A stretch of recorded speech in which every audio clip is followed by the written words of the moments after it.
After arriving home in England, adjusting to normal life and interacting with people his size at first proves to be difficult for him, and he finds himself shouting and behaving strangely for a few days. 10 days later, and despite his wife's objection, Gulliver accepts another offer from a captain named William Robinson to join his crew on a massive ship named Hopewell. A few days later, 2 pirate ships chase them and easily take over their vessel. Realizing that one of the captains of the pirates is a Dutchman, Gulliver speaks to him in Dutch and implores him to be merciful and consider the fact that they are both Christians and from neighboring allied countries. This infuriates the Dutch pirate even more, and he threatens to throw all the English into the sea. One of the 2 pirate ships is manned entirely by a Japanese crew. Their captain, after asking Gulliver a few questions, promises him that they will not die. Gulliver tells the Dutchman that he is sorry to see more humanity from a heathen than a fellow Christian, which enrages the pirate so much that he tries to persuade the Japanese captain to kill all the captives. The Japanese pirate replies that he will not kill them, but he will inflict so much pain on them that they would wish for death.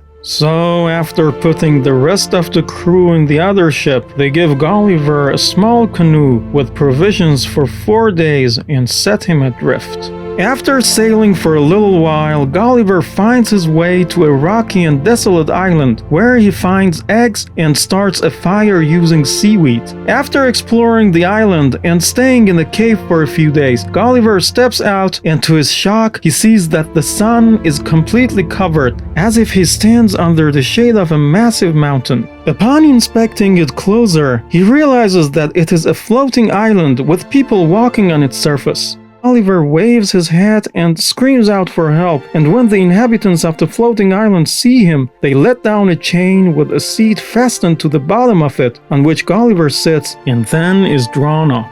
On the island, Gulliver encounters a group of odd people with their heads reclined either to the right or the left, one of their eyes turned inward and the other one looking upward. They are so used to floating away in their thoughts that they have a designated flapper who stands on duty to hit them with a stick every time they need to speak to someone. After about an hour, their king gets flapped in the head and says something to Gulliver. In return, Gulliver gets hit in the ear, meaning that he should answer now. An instructor teaches a few words to Gulliver in their language, which is rooted deeply in mathematics and music, and he realizes that the name of the island is Laputa. Observing them, he also finds out that these people are extremely good at math and astronomy, but are weak in practical aspects. For example, they hate practical geometry, and there is not a single right angle in their entire architecture.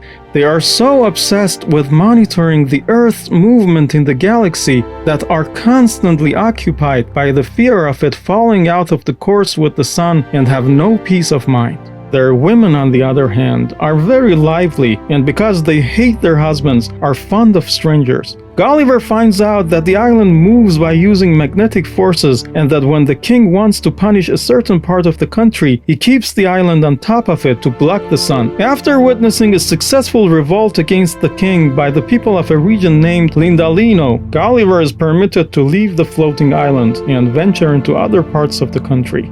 King of Laputa recommends his guest visit a lord named Manudi in the region of Balnibarbi. Gulliver finds the town to be poorly built and cultivated. Their architecture and farming techniques are full of errors, and their way of life makes no sense. However, when he arrives at Lord Manudi's estate, he finds it delightful and according to logic. After dinner, Manudi gives Gulliver a tour of an academy where some self-proclaimed scientists work on their projects. Manudi explains to Gulliver that most of these scientists know very little about mathematics and science, but are full of a volatile spirit that makes them despise all the proven old rules, and they spend their time making up new ridiculous methods. At the academy, Gulliver sees the scientists hard at work.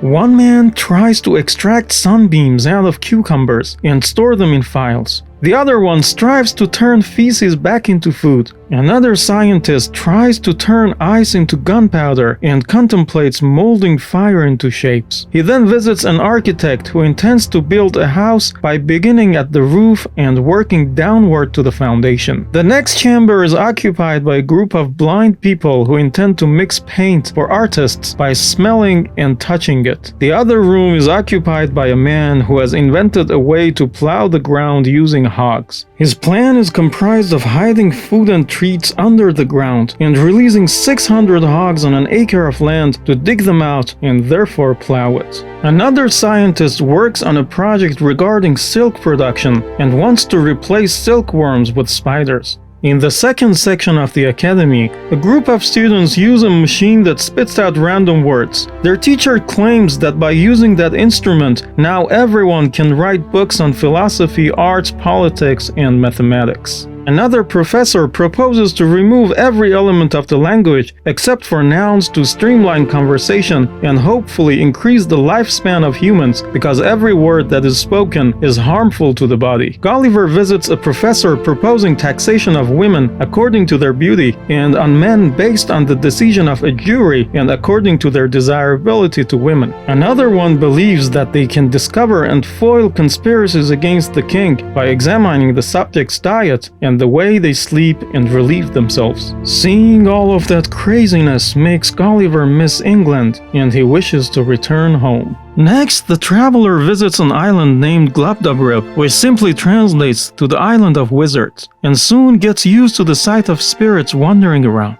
The governor of Glubdubrib offers Gulliver to call up any dead person and he would command them to answer his questions. Gulliver replies that he wishes to speak to Alexander the Great. With a motion of his finger, the governor brings forth the spirit of Alexander, who in Greek reassures Gulliver that he was not poisoned but died of a bad fever from excessive drinking. Gulliver then speaks to the spirits of Hannibal of Carthage, Julius Caesar, and Brutus. After leaving Glubdubrib, Gulliver is stopped by a customs officer at Longnag and is confined until the time he receives his orders from the king. Soon the verdict arrives and Gulliver has to be escorted to the king's court. Upon arriving there, he hears that it is customary for the visitors to lick the floor before the king's throne, and that occasionally when the king wants to put some of his nobles to death, he orders the floor to be sprinkled with poison. Gulliver prostrates before the king and licks the floor until he reaches the throne, and then with the help of a translator, answers the king's questions. The king, being satisfied with Gulliver's manners and answers, orders his people to treat him with respect and give him proper lodgings worthy of an honored guest. 3 months later, Gulliver hears about a race of immortal people and desires to see them. Upon visiting them, he realizes that after they reach 30 years old, they lose all of their interest in life and become depressed. The traveler who had wished earlier to be immortal like them realizes that eternal life on earth